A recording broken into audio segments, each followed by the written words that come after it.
TII Item 468, August 26, 2018, iOS 12's Beta 5, 6, 7, 8, 9, and 10.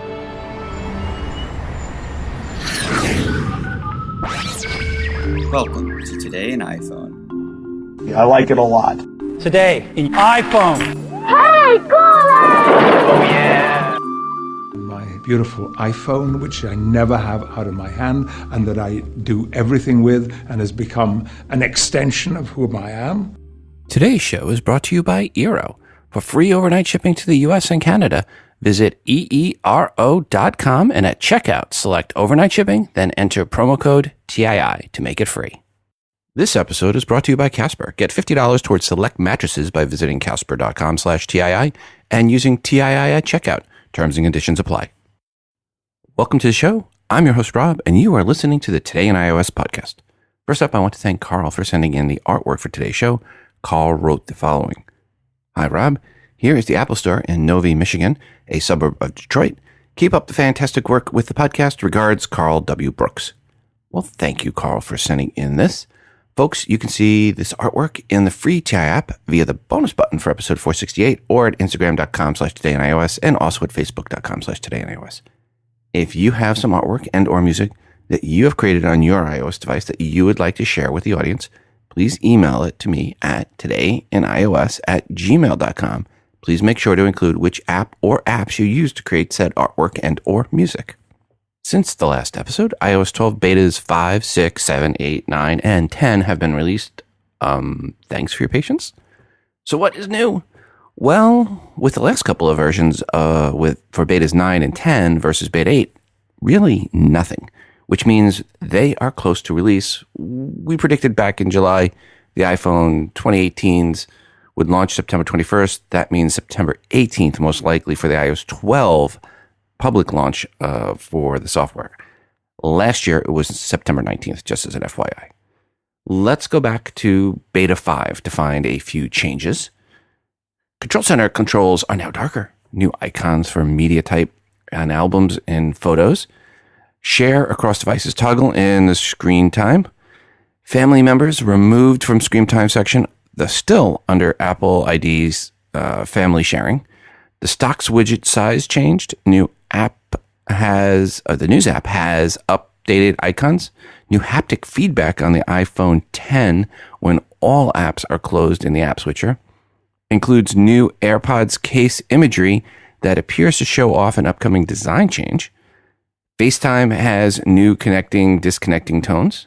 For Beta 6, changes included reordered wallpapers, removed iOS 10 wallpaper, new AirPlay icon on lock screen, bolder font in Maps, Home app wallpapers removed, new gradient color wallpapers in Home app, notification close button removed to the right in landscape mode.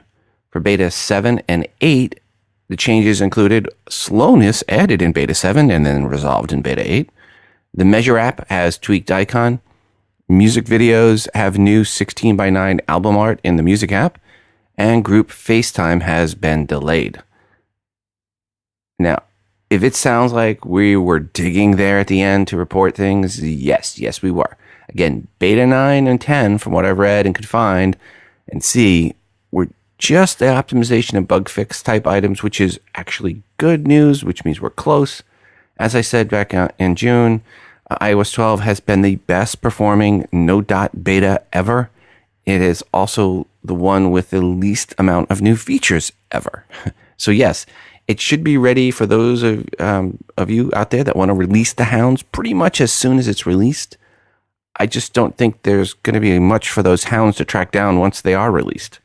Overall, that's not a bad thing, as iOS 12, or as it's codenamed at Apple, iOS 11.5, is more about optimizations and performance enhancements than it is about feature creep or additions of features. Given how iOS 11 Goldmaster launch last year wasn't good. This is actually good news. Great news, really, because last year it wasn't until 11.1 that we could really say release the hounds. Hopefully this time we're going to be able to say it rather quickly.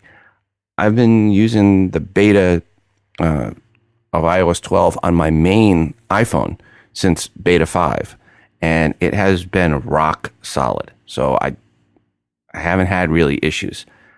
On the iPads, I've been using it all the way back from the beginning. Again, it has been working really well, even for my kids who are playing Fortnite, which is pretty intensive. So overall, very happy with the way iOS 12 betas have gone this time. It seems really stable. I am looking forward for it to be released. That said, there's not a whole lot to be excited about when it is there. There's a few good things. We'll talk about that more on the next episode. In addition to the iOS 12 betas, Apple also released watchOS 5 betas 5, 6, 7, 8, and 9 since the last episode. One of the new features I really like in watchOS 5 is when you are done with a workout, which I do on my exercise cycle, as normally happens, half the time I forget to end the workout. But now, after a few minutes, it recognizes that my heart rate has dropped, and it asks if I'm done working out. Without a doubt for me, that has been the single most used new feature in watchOS 5 because, again, I'm always forgetting to stop the workout after I'm done.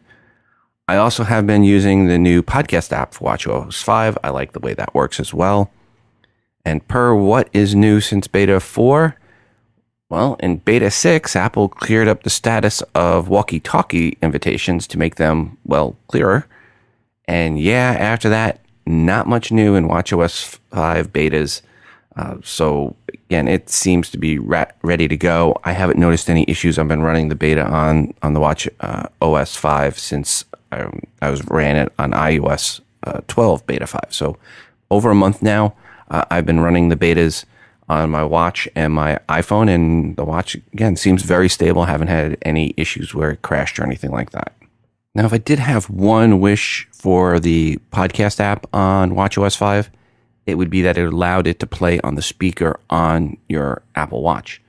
As it is, you have to be connected to Bluetooth speakers if you're going to take the Apple Watch and go and not be around your iPhone. So there's no ability for when you're just with your Apple Watch someplace, no headphones, to be able to actually play it through the speaker. Now, it would be nice if there was a way to do that, but I haven't been able to figure that out. I'll keep playing with it, but as far as I can see right now, you have to have Bluetooth headphones connected or connect to some sort of Bluetooth speaker for it to actually play the podcast from your Apple Watch. And rounding out the betas, tvOS 12 betas 5, 6, 7, and 8 were also released since the last episode. And were per changes? Yeah, for all those betas, the biggest change came with tvOS 12 beta 6. Dolby Atmos audio is now working. And that's about it. The rest of the updates were bug fixes and optimizations, which is good news. I went and looked at my notes from last year, end of August. And at the end of August last year, I was very concerned about the betas and the state the betas were in. This year, not concerned at all. I think they're ready to release the hounds. As soon as this goes, we'll see. But at least this year, everything does look like Apple's got all their ducks in a row and they're ready to go. And speaking of tvOS, this past week, there were some rumors about Fortnite coming to Apple TV due to some code someone found that made it look like it was happening. Well, Epic Games, the maker of Fortnite, shot down those rumors faster than a noob landing at Tilted Towers. Nick Chester from Epic Games said, quote, Epic isn't planning to bring Fortnite to Apple TV. References to tvOS in the Fortnite files are the result of general Unreal Engine support for Apple TV platform, unquote. So while the people that found the code thought they found a loot llama, in reality, they were just caught in the storm with no medkits and less than 20 health points.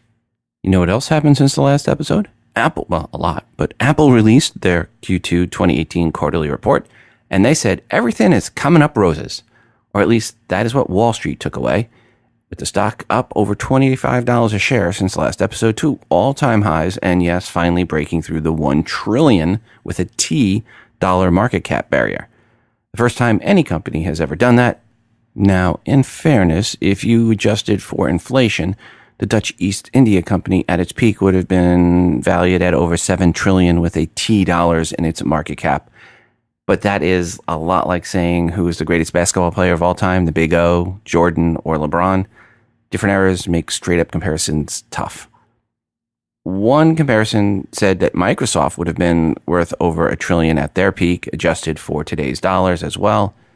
But what is interesting, when these articles came out, kind of trying to downplay Apple and what they've done, one thing they all missed is the companies they were comparing them to were all pretty much monopolies in their fields that they were in, with much greater than 90% market share.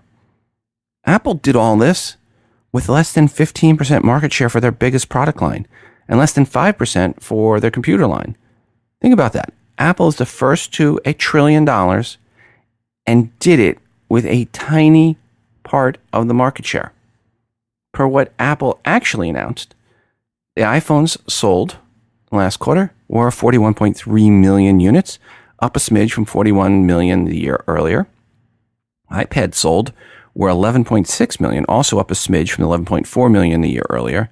And Macs actually dropped to 3.7 million units versus 4.3 million the year earlier. Hey, Tim, you really do need to bring back HDMI port and a few other ports on those MacBook Pros. Just saying.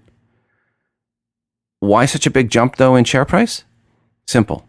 ASPs for the iPhones year over year were way up. And while iPad sales were barely up, the year-ago quarter had new iPad Pros launched. This time, that was not the case. Apple wearables were also way up, 60% growth year over year, with AirPods demand still outstripping supply 18 months later. Not sure if that is more a supply chain issue than unforeseen demand. I mean, it's 18 months later, but in any case, demand is still strong for AirPods. Supply, not so much.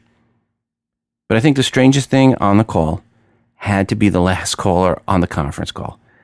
And I have to go to the transcript for this because it was so bizarre. The call was from Laura, never going to be allowed on a call again, Martin from Needham and Company, maybe no longer with them, which would not be shocking. First, she starts by saying she wants to focus on product roadmap and strategy for her question, two things Apple never talks about. But hey, it's her dime, and if she wants to waste her questions, 2 questions you get, go for it. She basically asked if they lost the connected home, would that hurt them outside the home? Tim gave an answer that basically said what he said before. HomePod and Apple TV are part of home automation, but the iPhone is still the hub that you carry with you everywhere. Laura Martin says, quote, okay, that's helpful, actually, okay, unquote. Tim Cook thanks her for her question. Then it gets really weird, and I want to go and read this part. Laura Martin then says, quote, yeah, sort of. I mean, I'll watch your product roadmap and be able to tell what that answer is, unquote. So basically, she just totally dissed Tim and his response and said, oh, forget it. I'll go look at your website to get the answers.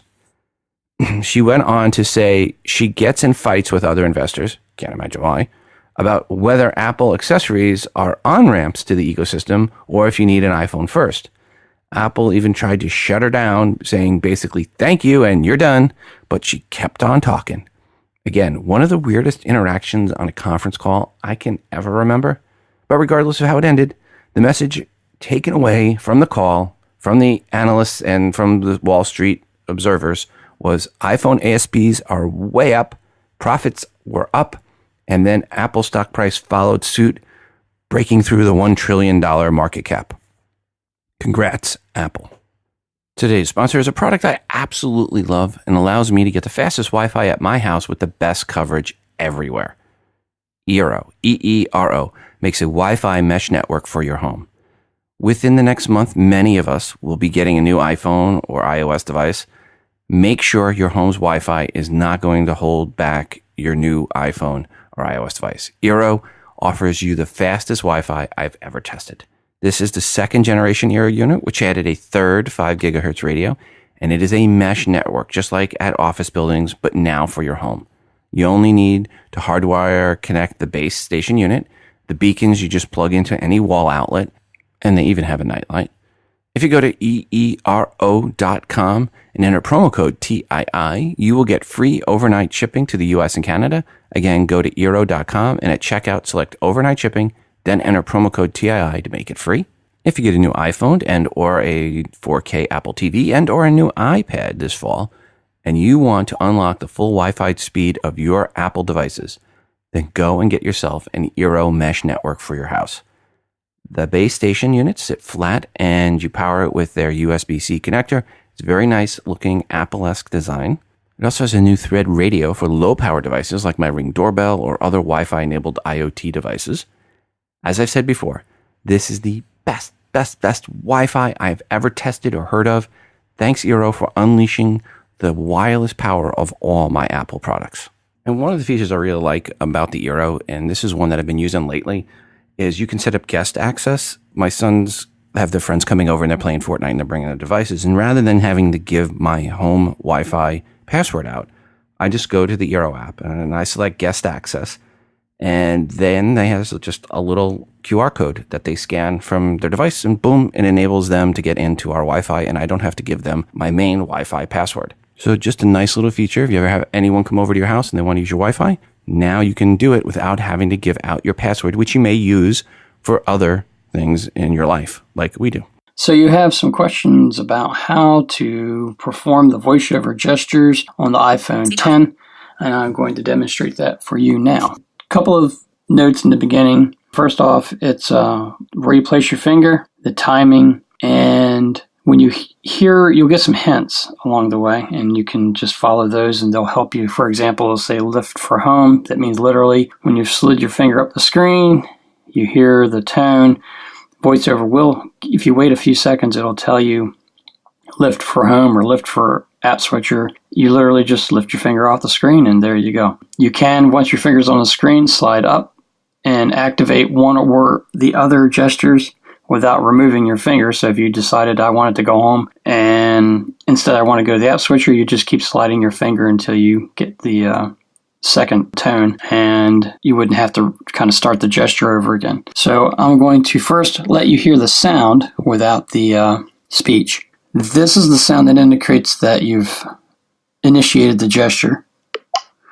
It's just not the second click, but the first click. So now I'm going to now slide my finger up the screen.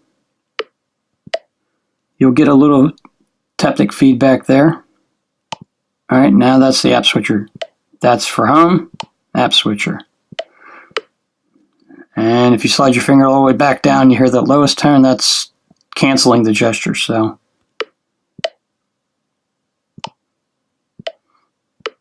and this is the same process for at the top of the screen. It's the same thing. Speech on. So I'll now do it with the speech. Lift for home. Lift for app switcher. Lift for home. Lift for app switcher. We'll do it at the top of the screen now. Lift for control center. Lift for notifications. Lift for control center. Lift for notifications. You're sliding your finger approximately an inch. And yeah, about an inch, maybe a little more, a little less. Yeah. About a half, Messages. maybe a half an inch to 3/4 of an inch actually is probably a little more accurate. So it's just about timing. And once you first feel the gesture, don't wait. Immediately start sliding your finger, because if you were to wait, it ends up actually just canceling the gesture. So once you hear the first lowest tone, immediately start sliding your finger up the screen, and the gesture should work for you. I hope that was helpful. Scott, thank you very much for that demo. Into the email bag we go. Hi, Rob. I have a few questions for you regarding Apple's AirPods. I have been looking at getting a pair lately, but I know they are coming out with AirPods 2 at some point in the near future. $160 is a lot of money, and I'm hoping that when the new model comes out, the original AirPods will go on fire sale. But I see today that Amazon has them for $145. Not the greatest price for earphones, but the cheapest I've seen the AirPods.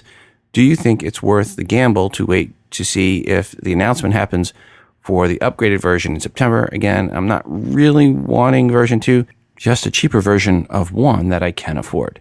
So to put it bluntly, do you think I should jump on the $145 price today or wait to see what happens in September? Regards, Tim in Atlanta. Wait. You're so close. So close. I would definitely wait. It's not just about, you don't want the version 2, because you don't know what the version 2 is. When Apple releases version 2, there might be some killer new feature in there that you go, oh, I'm so glad I waited. Or if you didn't wait, go, oh, I wish I had waited. You're close. I would recommend you wait. And then if there's going to be a price reduction on version 1, it'll probably be more than $15. Back to email bag. Hi, Rob. Are there known battery issues with iOS 11.4.1? I have an iPhone 7, and after just 3 hours and 36 minutes of use, doing nothing but taking a few photos and making a couple of calls, my battery has plummeted from 100% to 31%. I know there are things you can do to save battery life, but that is just ridiculous. Also, is there any way of turning off that annoying screenshot preview? Sometimes it won't even swipe away. Surely, at the very least, there should be a toggle switch. Better still, some way of setting how long it stays on for. Thanks in anticipation. Keep up the good work. Regards, Alf and Matlock, UK. Alf, thanks for the email. The answer is probably the same for both. Not aware of any. And not aware of any issues for the iOS 11.4.1 with regards to battery life. As always, I would recommend checking screen brightness and location services to see if you've got some issues on the location services with those turned on. And per the screenshot preview, not aware of any way to turn that off. I've looked through the settings. I couldn't find anything. That doesn't mean it's not hidden in some submenu of a submenu. If anyone does know how to turn that off, please give us a call, 206-666-6364. That's 206-MOONDOG. Or shoot an email to us at todayinios@gmail.com. Staying in the email bag. Hi, Rob. Love the show as usual. I wonder if you or your listeners can help with a recommendation. I have owned several iPads, and I currently own an Air 2. I also have the Apple Smart Case, which I like very much. It covers all exposed metal completely, covers the iPad when closed, has a good hand feel, and fits without adding much bulk. Proof of how good an idea the Smart Case is lies in the fact that Apple stopped making it for the current iPad Pro line. Rumors that Apple may remove the headphone jack from the next model of iPad, really Apple again with this nonsense, means I may soon be buying an iPad Pro. Does anyone know of an aftermarket case similar to the Smart Case for the current line of Pros? There are a myriad of aftermarket cases out there. However, they seem to be designed with different objectives. I don't want an armored plated case that adds bulk and weight. I also don't want to cover or nearly non-existent case that is more of a skin than a case. Just a leather-like material that fits snugly and covers the whole iPad. Surely this isn't asking too much. Thanks for any help. Regards, Kevin Barry. So basically, Kevin's asking, what nice thin cover for iPads out there that adds actual protection do you folks recommend? The one I recommend for the iPads that we have on our iPads is STM's case, and I like it because it has the Apple pencil holder. And then I use the Apple cover with the Smart Keyboard. So I like it because it pairs up with that very nicely. But folks, what else are you recommending for your iPad Pros here for Kevin? Give us a call, 206-666-6364. That's 206-MOONDOG, or shoot an email to todayinios@gmail.com. And back to the email bag. Hi, Rob. I need some advice from you and or the listeners about switching mobile carriers. I'm with AT&T right now on the family share plan with 6 gig of data that I rarely come close to using. There are 4 of us on this plan, including myself, but I am the only one with a smartphone. The other 3 people are seniors with flip phones who never do anything but make phone calls. The monthly bill from AT&T just seems to keep rising, and the only explanation I'm ever given is that the taxes and fees are going up. Okay, I know that Illinois is one of the worst states in the country for taxes, but this seems to be getting out of hand. I am considering my options. Should I place myself on a plan with a carrier with just me on the account and perhaps let the other 3 users go with Straight Talk or another pay-as-you-go service? If I stay with one of the major carriers, who would you recommend? I don't want to be lured in by tempting promises of better plan prices, only to be shocked back to reality after the promo ends and the prices return to their sky-high normal rates. Should I stay with the major carrier, or should I try one of the other services? I plan to buy the new iPhone 10 Plus or whatever it's called, if that factors into my decision. P.S. I also have visual voicemail with this carrier, which I really like and don't want to lose. Do all carriers offer this feature? Thanks for all you do in advance for your help, and thank you, Rob. Regards, Tammy near St. Louis. So, Tammy, long and the short, T-Mobile. That's what you want to look at. Look at T-Mobile. Go look at the pricing there for family plan for 4. and you'll see the pricing is really reasonable. So take a look at T-Mobile and see how that works. That's a major carrier now, T-Mobile, Sprint combined. But their pricing is really good, and for what you're looking to do. And in theory, all the phones that your current 3 partners that are with you, those should all port over and work on T-Mobile. Check with them to confirm that. But again, take a look at T-Mobile, go to your local T-Mobile store, bring some of those other phones with you from the other 3 people in your group, and take a look at this pricing. I think that's going to be your best solution. But I'll open it up. If anyone else wants to give Tammy some advice, give us a call or shoot us an Hey, it's email. Michael over here on the beautiful Oregon coast at Payon, P-A-Y-O-W-N on Twitter. Just wanted to drop you a quick voicemail for blind iOS users, especially if you're not involved in the beta. iOS 12 Beta 8 just came out, or it came out a couple of days ago. Anyways, just put it on my phone. Been exploring with the photo automated recognition, most especially on Facebook. Side note, interesting how you can't find photos when you need to find photos.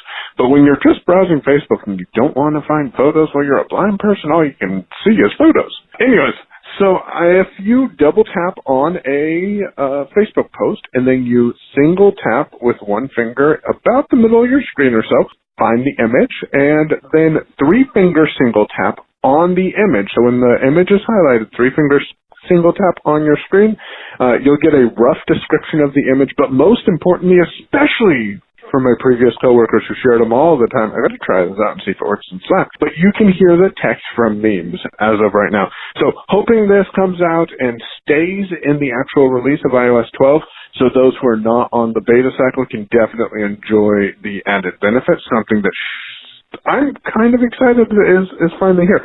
And if you are on the beta, would love to hear your thoughts about this, what I think is an added feature. Thanks, Mike. And as Mike said, we'd love to hear your thoughts. 206-666-6364. That's 206-Moondog. Or shoot an email to todayinios@gmail.com. File this next one under the sky is blue, the sun rises in the east, and ice is cold. Comes the story that Android devices harvest more user data than iPhones do. A new study claims that Android devices harvest actually 10 times more personal data from Android users than iOS devices harvest from their users. The reason for harvesting all this data, you guessed it, so Google can serve up said users to, well, their data at least, to advertisers. This report comes from Professor Douglas Schmidt from Vanderbilt University, and he said, quote, Google is able to collect user personal data through various techniques that are not easily realized by the user.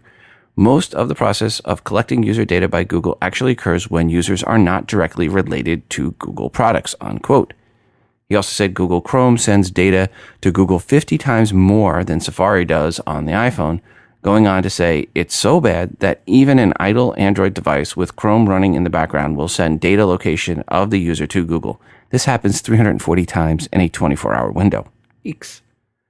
Again, all this info that is being gathered is so Google can use said data to sell users to advertisers. According to Mashable, Google has denied the claim, saying the study contained wildly misleading information, and went on to say there is no way it is only 10 times more data than the iPhone. It is designed to be much, much more than that. And then they contacted the advertisers and said, don't worry, we'll crank up the data collection engine to 11, and reminded the advertisers of the recent AP News article that reported that Google even collects location data when the user has even turned off location services. Yikes! Again, let me say that a little clearer. If a user turns off location services on Android, Google still is collecting location data. Aren't you glad you have an iOS device? There are reports of new iPads being registered in the EU with filing agencies. That is not surprising at all given the time of year. For the iPad, they are showing 5 different units.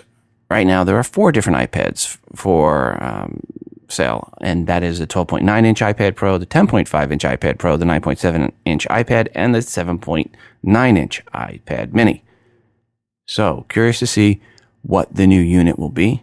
There have been rumors of units with the same size, or as the same size as the 7.8 and 9-inch Mini, but edge-to-edge screen and the size of the 9.7-inch version. So basically, they're taking the 9.7-inch screen and they're going edge to edge with no home button and putting it in the 7.9-inch case of the iPad mini. This is the unit my wife really wants, so if they do announce that, that will be one that I pre-order for sure. And there are a lot of rumors around the new iPads and having them going to the iPhone 10 design of the edge-to-edge screen, Face ID instead of a home button design. That would allow you to take that 12.9-inch display and put it in a package the size slightly bigger than the 10.5-inch case. Some are saying all iPads could go to the Face ID edge-to-edge design. I think they would keep at least the standard lower-cost 9.7-inch design going with the home button for schools as a minimum. So I think you're going to keep that one. But maybe all the others do switch to this iPhone 10 type design. But I don't think it is much of a stretch to say there will be new iPads this fall. However, Apple may decide to have their own event for the iPad Pros in October, along with, say, new Apple Watches, and focus on iPhones at the September event. In the, well, what are the chances we'll get caught category comes a story about, yes, Samsung. And what they did was in Brazil, in a post on Twitter, they included a picture with the translated tweet saying, "A date registered in many selfies. The front camera Pound Galaxy A8 has dynamic focus and highlights in the photo that what matters most." And then they included a very nice looking photo. A photo so good looking, some said, "No way, is that a selfie camera photo?" And no, it was not. It was a picture from Getty Images, and it was uploaded in 2015 and not from a Samsung device, but from a high-end camera. Oh! Ironically, the Samsung A8 has dual front-facing selfie cameras, a 16 megapixel and a 8 megapixel camera. So, they could have easily taken a pretty good picture. I mean, a very, very good picture, close to probably the one they used if they did some lighting tricks. But what the heck, they said. We'll just pay $499 for a stock image and pass it off as one of ours. What are the chances anyone will notice and track it down that it's from Getty Images? Per the question in their head, that was. And the answer to said question is pretty close to 100% when you try to pull one over on the interwebians. Have you ever just decided to leave your AirPods at home because you knew you were going to someplace that would require you take them out quite a bit and didn't want to or could not carry the charging case with you? I know there have been a few times that has happened to me. Well, Elago has a solution for you. It is a bracelet with a holder for the AirPods. It costs all of $9.99 for Amazon Prime users. Link in the show notes. It's not an affiliate link, just a regular link. It is called the Wrist Fit, and you can use it with the band it comes with on your other wrist, and then you can store your AirPods there, or you can remove it from the band that comes with and place it on the band that came with your Apple Watch. Link in the show notes for more info and ordering of this. Again, it's called Wrist Fit, but this is nice if you're someone that works out and you're going to go jogging, maybe you're going to jump rope, maybe you're going to have to do some sort of CrossFit routine, and you want to just be able to take the AirPods in and out during that workout and just go with your Apple Watch and not have to worry about bringing the case with you, and you don't have pockets, and you don't want to put your AirPods in your pocket afraid they're going to fall out. Whatever the case may be where you had left your AirPods at home, and I've done this, just because you were worried about something, this is a nice solution that you can take with you and have a place to put your AirPods when you're not using them. And again, it's just $9.99 for Amazon Prime users. Link in show notes, look for Wrist Fit. An interesting report. It seems countries where they speak English prefer the iPhone, as well as Japan. So basically, all English-speaking countries, and where it's primary language, and Japan. But all other countries seem to prefer Android, with the exception of Sweden, which is going to hold a neutral stance and be kind of right in the middle. At least this is for sales in Q1 of 2018. The US was at 60% for the iPhone, Canada 56%, Australia 59%, Japan 67%, the UK was 52%. Again, Sweden was right at 50-50. FYI, Poland and Malaysia were at 81% for Android, only less than 20% obviously for iOS, for iPhone. So a little interesting there on those results. I wonder why that is. I wonder why non-English speaking, predominantly English speaking countries are more slanted towards Android. Maybe it has to do with more customization for those local markets. I don't know. But as we said earlier in the show, Apple was able to get $1 trillion market cap without being in a monopolistic position globally for the key product line. I want to once again thank Casper for supporting our show and for the Casper Wave mattress for supporting my back every night. There's no joke. With our last mattress, if I sat up in bed for an hour, my back would hurt when I got up. But with a Wave mattress, that is no longer the case, and it helps my back out even more when sleeping on it, which I really felt since the last episode where I traveled twice and had to sleep on horrible hotel mattresses compared to my Casper Wave mattress. We have the original Casper in my oldest son's room and the new Casper Wave in mine and the wife's bedroom. That's one bedroom, not that each of us have different bedrooms. Casper also has the Essential mattress available. They offer sizes from twin to California Kings with great price. And with Casper, you can be sure of your purchase with Casper's 100-night risk-free sleep on it trial. You don't like it, you get your money back, and they come and pick it up and donate it to charity. If you go to casper.com/TII and use promo code TII, you'll save $50 on select mattresses. Terms and conditions apply. You order online and it is delivered right to your door. So no need to go out in the heat and to get it either. They are able to offer affordable prices because Casper cuts out the middleman and sells directly to you. With delivery right now for the US and Canada, and it is free delivery. Once said mattress is delivered, it isn't a squarish box that you think there's not a mattress in there. No way. But yes way. Once you cut open the package, the mattress opens up and expands to form. It's really amazing. Just Google Casper mattress unboxing. Again, to save $50 on a select mattress, go to casper.com/TII and use promo code TII, all lowercase on the promo code. Again, casper.com/TII, promo code TII to save $50 on select mattresses. Thanks, Casper, for the great mattress and for sponsoring this show. Hello, Rob. This is Justin from Pennsylvania. Actually been having trouble finding a good case for my phone, and I thought I would give a couple reviews. I think I might break it up into 3 different ones just because I have 3 different cases that I did. First one I want to talk about is the Utomic Edge. I know you guys used to call the Bumpies, and you've featured them on your show before. I got them for my iPhone 10. I got the red corners on my phone, which looked okay. It didn't look quite like it looked on the website, but that happens a lot.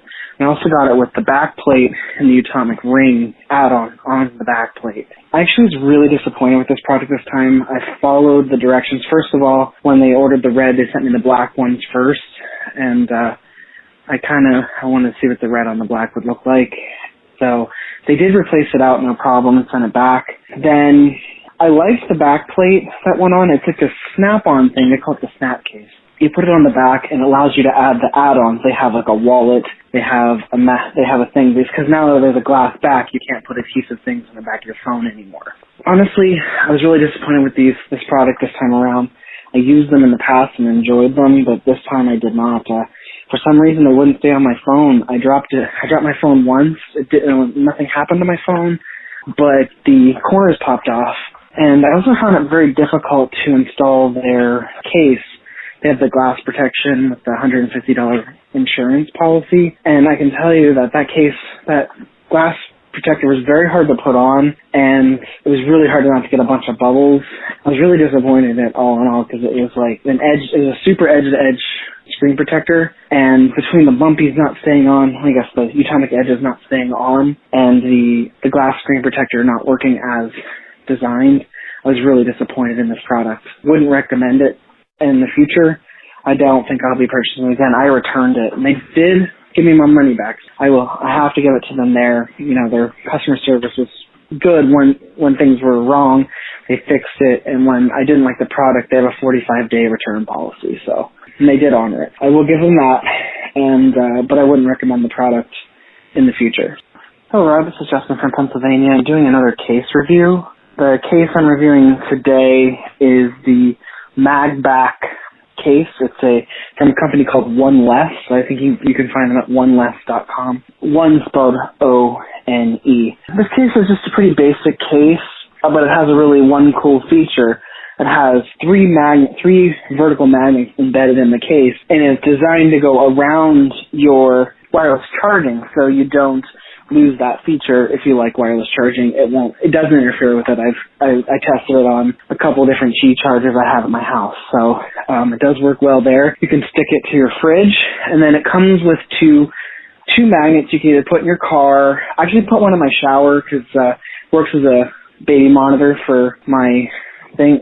Sometimes, when daughter's in sleep, I can stick it up in the shower and use it as my baby monitor so this is something I use it for, but you can stick it anywhere. It does adhere really easily. The one knock I would give it, the alcohol wipes that came with it were actually dry when I got them, so I had to use my own, which is not too big of a deal, but there's something interesting about this case. This could actually be the ultimate traveler's case if you go out of the country. They actually give you a SIM removing tool and a place to put an extra SIM card in the case. The case isn't that thick, but it does allow you to put that in there, and it's kind of neat. I mean, I have the SIM tool in it just because why not? But, I don't travel that much, so it really isn't a thing for me. But it is something interesting that I've never seen in a case before. I'm sure it's not the only one that does it, but it's certainly something I haven't seen before. Now, the knocks on this case are that it's really hard to push the buttons on the side. It really interferes, especially on the big side button on the iPhone 10. It's not my favorite. It makes it harder to bring Siri up and do the Apple Pay. But you can still do it. You just have to press a lot harder, which isn't something I'm a big fan of. And the biggest knock I would give on it, I got the red case, and the corners, on all four corners, it's discolored. I got a red case, and then all four corners got real darkened and faded, and I've only owned this case for about 2 months. And I'm pretty disappointed in how it held up. But it's just a case. If you don't really care what it looks like or how it's going to hold up, the magnet thing is really neat, and I have been swapping it off and on my phone. I have one more case I wanted to review that I've tried, and this case runs, I think, about $38. I got it on sale for $38, and it's, a little pricey. All these cases are, but it does have the cool feature of the magnets, which I haven't seen in a lot of other cases, and the SIM removing tool and stuff like that is kind of neat. So this is the MagBack from a company called One Less. I give it kind of like a middling review. I would say if this is something that sounds cool to you, you might want to go with the black case because it will probably not discolor as much as the red or the blue case that they offer would. So thank you very much. Have a great day. Bye. Justin, thank you for those case reviews, and we'll get the third one here in a little bit. But for now, back into the email bag. Hi, Rob. Love the show as usual. You mentioned recently how you thought Siri was fine, etc. Well, I disagree for several reasons, but I'll give you the most frustrating example as to why I dislike Siri. And yes, it has its uses. When I wish to set wake up alarm, it gets that right nearly all the time. Doesn't always cancel it correctly, but that's another story. How about Siri and contacts? And more specifically, using her to make a call.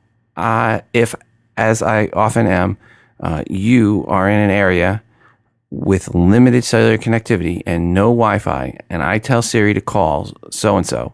Siri is so important. She is needed to do this.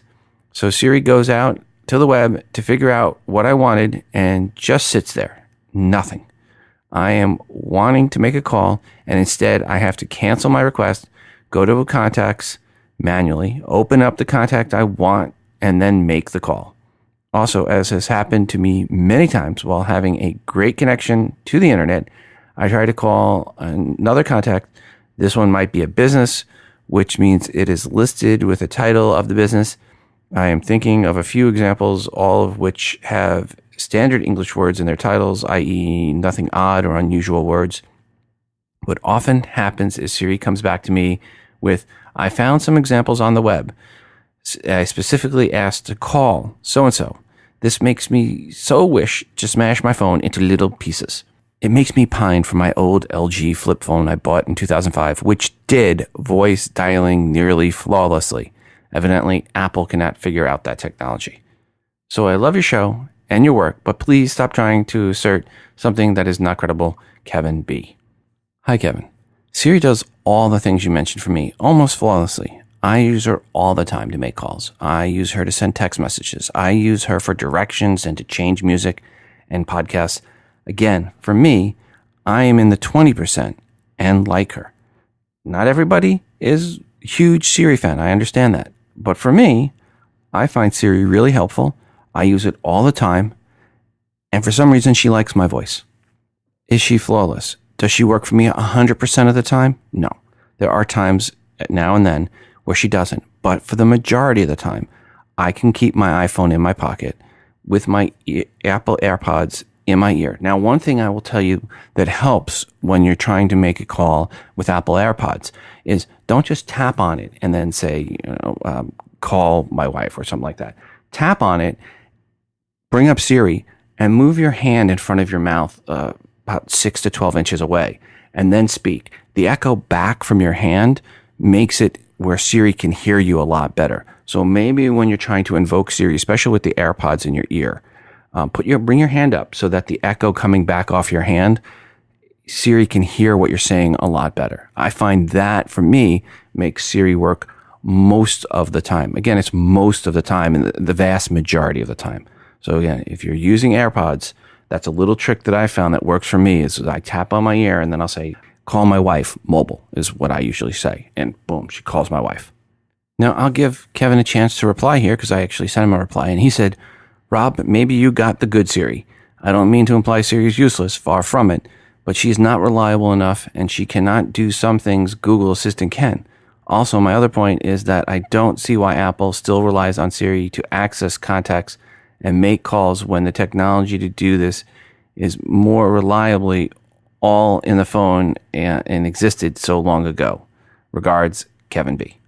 Hey Rob, this is Justin from Pennsylvania. I'm doing my last case review because I really had a hard time this time around keeping my cases together. Like, I used to always go with the rock form case, but their cases with the magnet in them doesn't support wireless charging, so it really was a big bummer for me. I had to switch it up. Now, my final case review is the Apple leather case.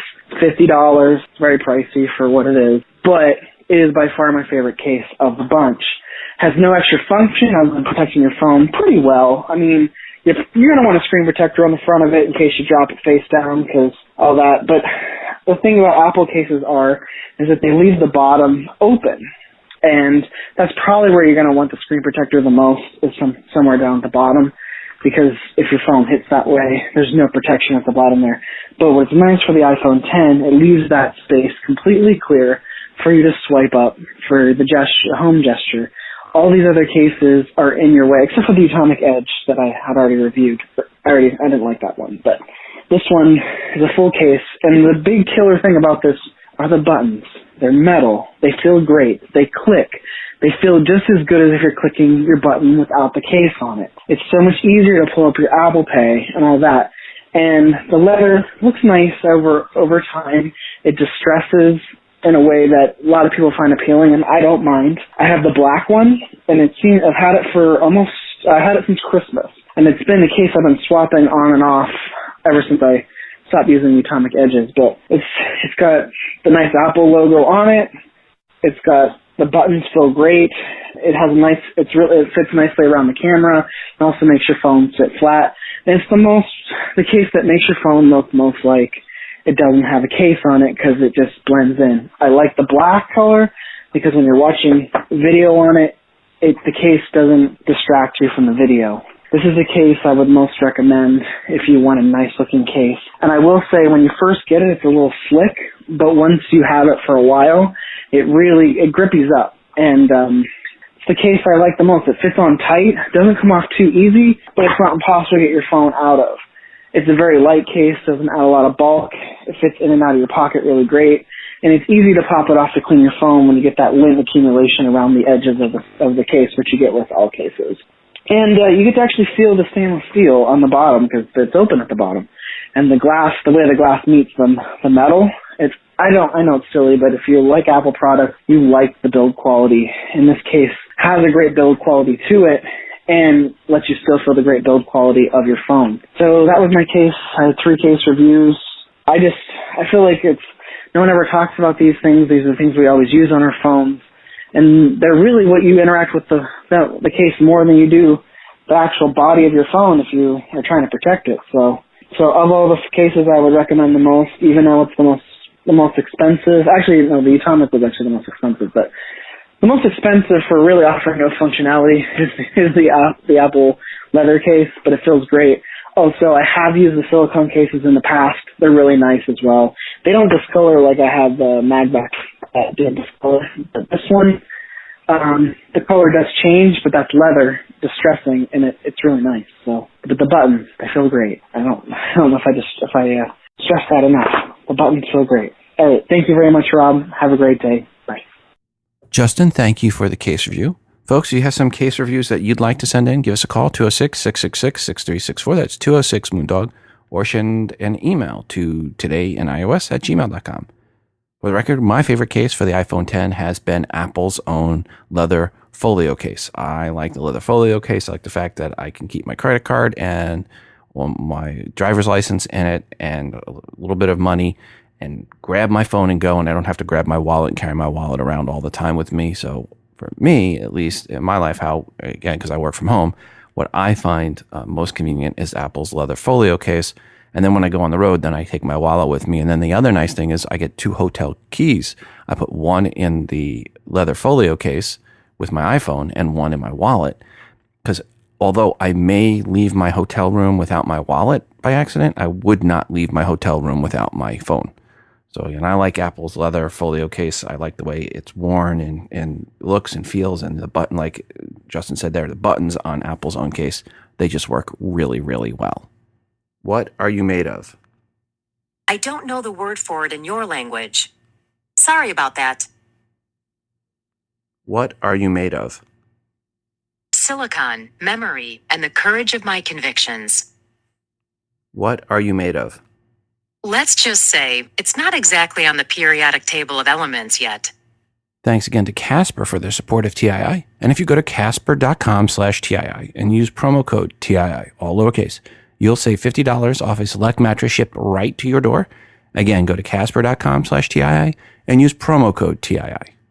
Before we go today, I want to remind you to send in your feedback to the show, 206-666-6364. That's 206-Moondog. Or record your feedback and email it to me at todayinios@gmail.com. Feedback can be a question or comment per something someone said on this episode, or it can be a question or rant you have about something else, an app or product review, good or bad. As long as it is iOS related, it is welcomed. I'm always looking for new artwork to feature that you've created on your iOS device. Just put in the TII branding on it and send it in. And of course, we're always looking for more music created on an iOS device to play on the show. This is your show and your feedback is greatly desired. Also, don't forget to check out our moderated Google Plus community by going to todayinios.com/community. And a quick reminder, if you are an app dev or an iBook author, email me if you want your app or iBook featured in the promo giveaway segment for free. We just need the 5 promo codes or more to give away. Simply email me at todayinios@gmail.com and please include a 60-second or less audio review of your app or iBook indicating you are the dev or the author. Also, when you send in the promo codes, please make sure to let me know when they expire. Today's show again is brought to you by Eero, which is by far the fastest and best Wi-Fi I've ever tested. If you go to eero.com and enter promo code TII, you'll get free overnight shipping to the US and Canada. Again, go to eero.com and at checkout, select overnight shipping and then enter promo code TII to make it free. And make sure your home network is allowing you to get the most out of all your Wi-Fi enabled iOS devices. Now, thanks for all your patience, folks out there that listen to the show between the episodes. There was a perfect storm of lots of extra day job work and family items that combined to make it impossible to get out an episode I could get behind this past month. Sure, I could have just released something, but I would rather not release an episode and get the, hey, where is the next episode emails, than cut major corners and put out an episode where I get emails that say, wow, why did you put that episode out? I'll do my best to get back on a regular schedule, and there should be lots of exciting news the next 2+ months, so it'll be easier to get out a show I can get behind. And I want to thank you for your patience this past month. It is appreciated, and please, please, please send in your feedback, because these next couple of months, a lot of the content's going to come from your side. What do you think of it? It's not just what I think, but what is your impression of the new Apple products that they're about to announce starting here in the next couple of weeks? Finally, check out the TII app which is free to you. Search for TII in the iTunes App Store. It is the best way to consume the show and to get push notifications each time a new episode of TII is released, which you never know when that's going to be. It is fully voiceover friendly, of course. Please go right now and download the TII app to get the update or just to get the app for the first time. Until the next time, I'm your host, Rob, reminding you to phone different. This show is hosted on Libsyn.com and part of the Wizard Media Network. If you are looking for hosting, go to Libsyn.com. That's Libsyn.com for hosting for your podcast and for creation of your own smartphone app. The Today in iOS podcast can also be found on the free Stitcher radio app. Just search for TII.